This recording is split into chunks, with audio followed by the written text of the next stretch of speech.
Hi ha límits al creixement i ens hagués anat millor si els haguéssim reconegut abans. Fa 37 anys, a l'informe del Club de Roma sobre els límits del creixement, el 1972, ja alertava que hi ha límits ecològics al creixement de les economies i que si no els teníem prou en compte, a principis del segle XXI, començaríem a estar en una situació prou delicada. Ara, ja en el segle XXI, comencem a estar en una situació molt més complicada del que fins ara havíem pensat. D'alguna manera, la crisi econòmica té a veure amb el fet que estem començant a topar amb els límits ecològics del planeta. I aviat la cosa podria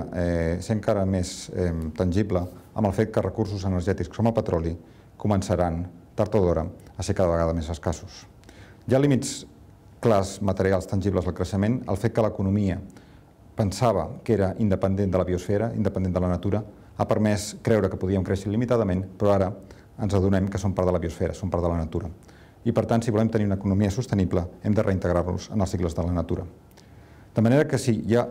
límits al creixement material, però el que no hi ha límits és el creixement de la creativitat humana, de la imaginació humana, de la nostra capacitat de crear un futur sostenible, de crear un món millor. De manera que jo apostaria per tot allò que és il·limitat, que està no en el que és material, en els recursos, sinó en la nostra capacitat d'inventar, de crear